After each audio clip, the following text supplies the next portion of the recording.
Units affected, they also include hardware, engineering, ad sales. So far, last night, CEO Sundar Pichai told his workforce to expect more cuts. An Amazon spokesperson did confirm those layoffs. The head of Prime Video and MGM saying in that memo that the company is making some of the cuts to prioritize investments for the long term. 美国科技裁员潮从前年延续到今年，却显然还没有结束。The layoffs to the start of 2024 signal a dramatic shift in the tech industry. We're going to continue to see layoffs happen as the future of work has changed, as the future of technology has changed, and as investors' appetite for risk and growth versus profitability has dramatically changed as well. Meta 执行长祖克伯强调，这波裁员是因为前几年过度招聘导致员工太多，降低效率，现在必须精简管理，否认跟 AI 的发展有关。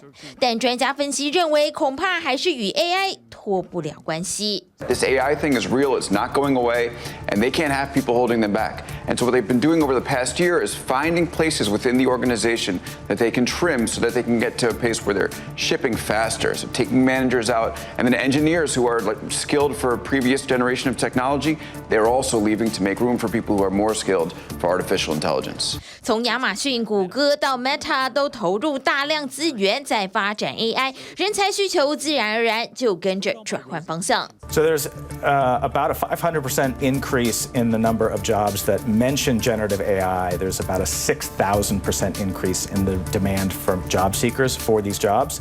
But there still is, I think, a mismatch the other way in that the total amount of demand for AI talent far outstrips the number of AI professionals. 除此之外，这些企业将大笔资金投注于 AI， 偏偏面对高通膨还有升息政策，热钱不像疫情前那样疯狂涌入，也相对冲击到不符合未来策略性发展的部门，因此成为科技产业大刀一挥的裁员目标。Right now, I don't see that there's a big impact from AI in these tech layoffs.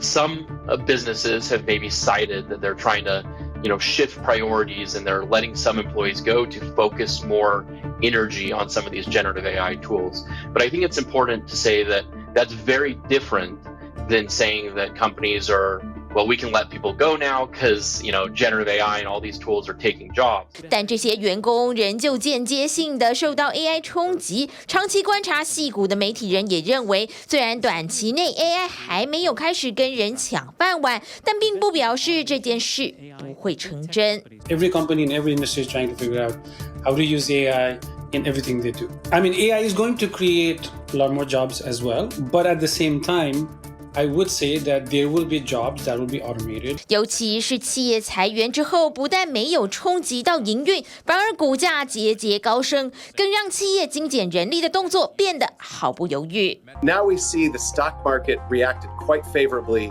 to this round of layoffs. We see these record stock prices for a lot of these tech companies.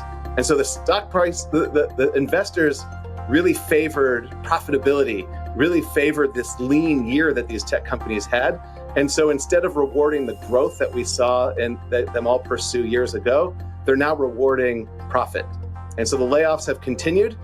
People have become used to them. And regrettably and sadly, it seems that the layoffs is going to be the new normal. 美国不只是科技业，包括像是 UPS 的运输业或是媒体业、金融产业，其实也都陆续传出裁员的坏消息。专家认为，这其实是一大警讯。And oftentimes when layoffs happen, people feel shame when they are being laid off. In reality, though, oftentimes if people are being laid off, it's a failure of leadership of that company. 经济学家也担心，大量科技业高薪人才没有跟上这一波转换，因此失去饭碗，恐怕将冲击到美国的消费力，经济市场也将受到冲击。尽管目前科技业裁员占比并不高，但如果持续不停，依旧会造成一波的恶性循环。TVBS 新闻综合报道。想看最完整的新闻内容，记得下载 TVBS 新闻网 APP。